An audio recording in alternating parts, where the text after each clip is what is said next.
Imagine this. Lahat ng namina mo na Pi for years is still stuck in limbo. Para kang may pera sa wallet, pero invisible pa siya sa cashier. That's why today, we'll talk about the Pi Network second migration.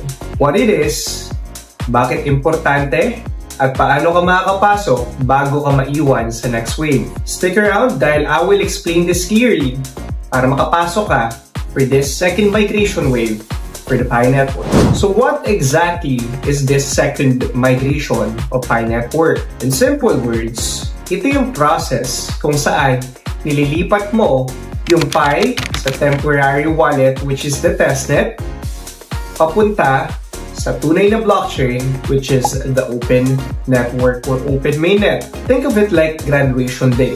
Matagal ka nag-aral, matagal ka naghintay ng grades, at ngayon, finally, may diploma ka na. Except in this case, ang diploma is equivalent to real blockchain. Now, you might ask, bakit may second migration pa? Hindi ba tapos na? Here's the deal. The first migration happened way back 2023 to 2024. It covered your base mining rate lang. Ibig sabihin, hindi lahat sinama doon.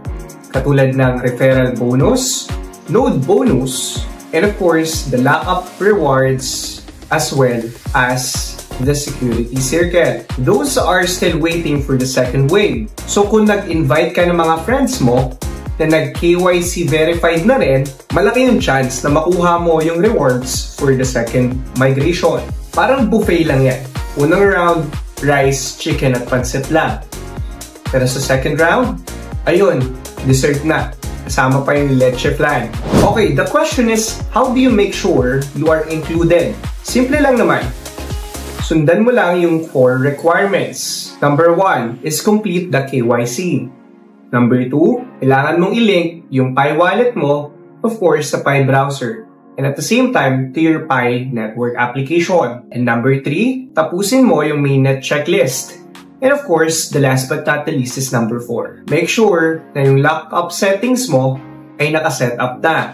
Ibig sabihin, kung gaano mo ka gusto katagal, i-lock yung Pi mo or you don't want your Pi to be locked. Well, kung may kulang sa isa dyan, hindi ka makakasama sa batch. The system runs in waves. Parang enrollment lang yan sa school.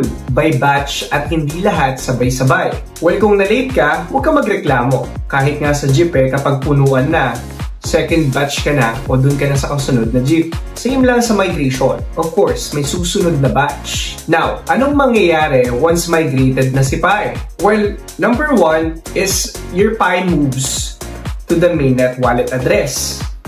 Pangalawa, magkakaroon ng lockup depende sa pinili mo. Pangatlo is sa trading, not everywhere. But since open network na si Pi since February 20, 2025, more exchanges are expected na maging KYB verified. The important thing is, kung hindi ka nakasali sa migration ngayon, you'll have to wait for the next wave. But make sure completed mo na lahat ng step-by-step process na dapat mong tapusin bago ka magreklamo. Kaya at this phase, preparation is the key pa rin. So here's the bigger picture. The second migration will focus on referral bonus, Pi node rewards, lockup bonus, and of course, the last but not the least, ang security circle bonus. Then there will be an ongoing periodic migrations, monthly or quarterly, para to make sure lahat ng Pi mo will be migrated to your Pi Network mainnet wallet address. This means kahit late ka mag-KYC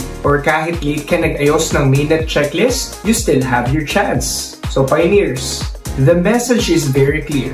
Don't miss your chance. Complete your KYC, complete the mainnet checklist, and make sure to be ready for the second migration. Well, hindi ito hype lang. This is the step that makes your Pi more valuable than you think. If this video helps you, don't forget to like, share, subscribe to this channel para mas marami pa tayong makaalam at hindi maiwan. Always remember, to learn small, win big. Thank you for watching, Pioneer. Again, this is Joshua Bisonia, aka Cryptoshua, guiding you through crypto step by step para sumakses. See you again next week. Bye-bye!